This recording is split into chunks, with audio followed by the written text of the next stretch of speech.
લોકશાહી, ન્યાય અને સત્યના સમર્થનમાં અંકલેશ્વર ખાતે ડેડિયાપાડાના ધારાસભ્ય ચિતરભાઈ વસાવાના સમર્થનમાં યોજાયેલી પદયાત્રા અને સ્પોટ રેલી દરમિયાન પોલીસ દ્વારા આગેવાનોની અટકાયત કરવામાં આવતા વિસ્તારમાં ભારે ગરમાવો આવી ગયો હતો। પૂર્વ નિર્ધારિત આયોજન મુજબ ડોક્ટર બાબા સાહેબ આંબેડકરની પ્રતિમા રેલવે સ્ટેશનથી શરૂ થઈ ભરૂચી નાકા સ્થિત ભગવાન બિરસા મુંડાજીની પ્રતિમા સુધી આ ભવ્ય પદયાત્રા નીકળવાની હતી। મોટી સંખ્યામાં કાર્યકર્તાઓ, હોદ્દેદારો અને સમર્થકો રેલીમાં જોડાવા માટે એકઠા થયા હતા અને માહોલ સત્યની જીત નિશ્ચિત છેના નારાઓથી ગુંજી ઉઠ્યો હતો। જોકે કાર્યક્રમ શરૂ થતાની સાથે જ પોલીસ પ્રશાસન દ્વારા રેલીને રોકી દેવામાં આવી હતી અને અગ્રણી આગેવાનોની અટકાયત કરી લેવામાં આવી હતી।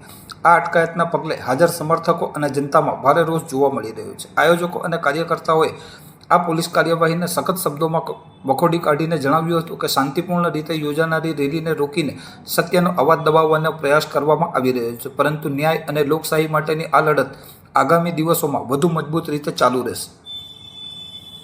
નમસ્કાર। ગુજરાતના લોકપ્રિય ધારાસભ્ય માનનીય ચેતરભાઈ વસાવા સાહેબ પર જે તાનાશાહી સરકારે જે ખોટા કેસો કરીને વારંવાર એમને જેલમાં કરવામાં આવે છે। ફક્ત 18 દિવસના બાળકને જે એને પણ સજા કરવામાં આવી છે, ત્યારે આ ભાજપ સરકાર હંમેશા તાનાશાહી કરી રહી છે।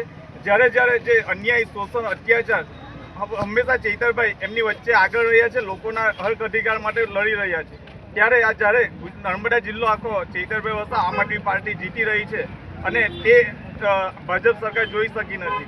એના વિરુદ્ધ જ્યારે ચેતરભાઈ પર આ ખોટા કેસો કરી રહ્યા છે અને એમની દબાણ કરવામાં આવી રહ્યું છે, આજે સમગ્ર આમ આદમી પાર્ટી અને અંકલેશ્વરના સામાજિક આગેવાનો દ્વારા એક પદયાત્રાનું આયોજન કરવામાં આવેલું હતું, પણ ત્યાં પણ અમને પરમિશન છેલ્લા 3 દિવસથી માંગીએ છીએ, તે છતાંય પરમિશન આપવામાં નહીં આવી અને પોલીસ મૂકી દેવામાં આવી છે। ભાજપ સરકાર હંમેશા તાનાશાહી સાબિત થઈ રહ્યો છે અને વારંવાર આ લોકતંત્રનું હત્યા કરી રહી છે, પણ અમને વિશ્વાસ છે માનનીય ચેતરભાઈ અને નામદાર કોર્ટ, સુપ્રીમ કોર્ટ, હાઈકોર્ટ દ્વારા અમને જામીન અને કોર્ટનો સ્ટે આપવામાં આવશે। જય હિન્દ, જય ભારત।